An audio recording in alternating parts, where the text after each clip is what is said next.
Imagine you're standing on the edge of a cliff and you must take a step forward. But if you do, you will go down and you want to go up. What do you do? They hustling and scheming and seeing confirms what I've been believing, that the power's not cut even. I was hard living. It's coming up in a flawed inner school system. It's the high cost of college tuition. It's the legally biased standards of admission. It's when they're building new prisons with the intentions of putting me and you in them. How to fight the police. And when, with a lot of stress on the brain, they're paid to see to it that peace and order is maintained. They fly, they ride, they run, they drive. They're very confident and they still fear for their lives. The worst fight for the loser is the one he didn't know he was in. He was defeated from the beginning and given no chance to win. And this practice is common when it comes to policing the police. That's why it's nearly impossible to win in the streets. Society wanna dip you and milk you, and I just wanna hip you and uplift you, so hopefully you can see a bigger picture. All black people are lazy. All white people are crazy. All Mexicans carry a knife, and all Chinese people look alike. And ignorance is the seed of their dislike. And profile is just a fancy word for stereotype. They say if you wanna hide it from a nigga, hide it in a book. White men can't jump, black men can't read. That Jew is a spineless crook. Set that wet back up, he'll fall for it. Every time sink a line and hook. They say for the full effect, you gotta open your ears and listen and close your eyes and look. Even the handicapped are not safe.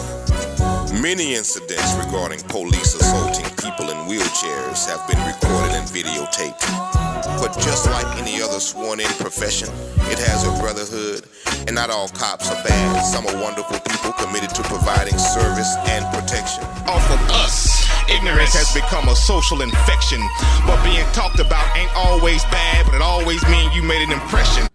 I fit the description. Right. But when I changed the way that I conduct myself, I've no longer had any problem. Quite often a change occurs because someone sees an opportunity for change and a need for it. A leader sees the need and initiate change, while a non-leader would just ignore it.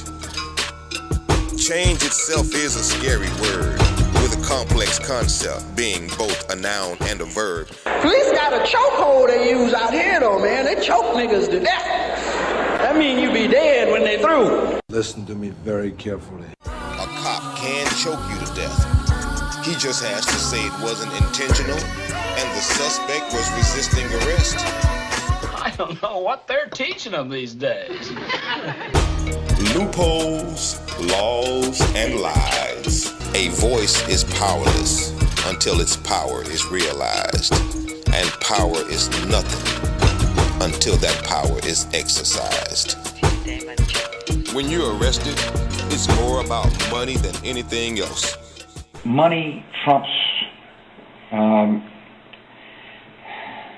peace. Guilty or not, you gotta spend money just to free yourself.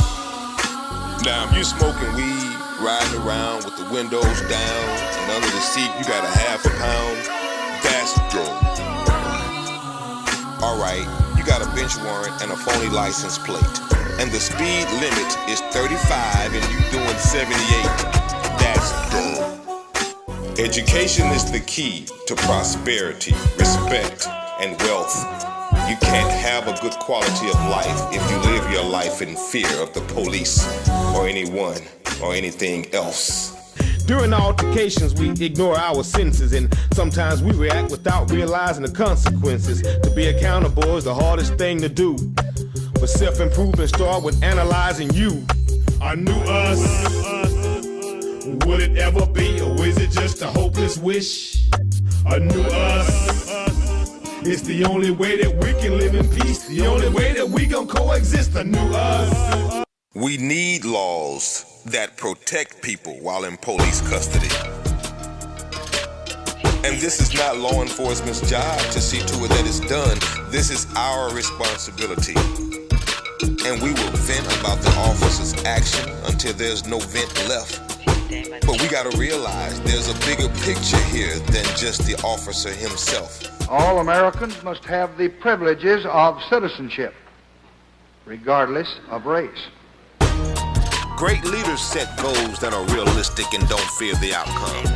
Great leaders understand that failure is a part of the natural process to success, and they don't stop until the fight is won. But I would like to caution you and remind you that to exercise these privileges takes much more than just legal right. It requires a trained mind. So right now we're standing on the edge of a cliff, and we must take a step forward. But if we do, we will go down, and we want to go up. What do we do? Turn the world upside down.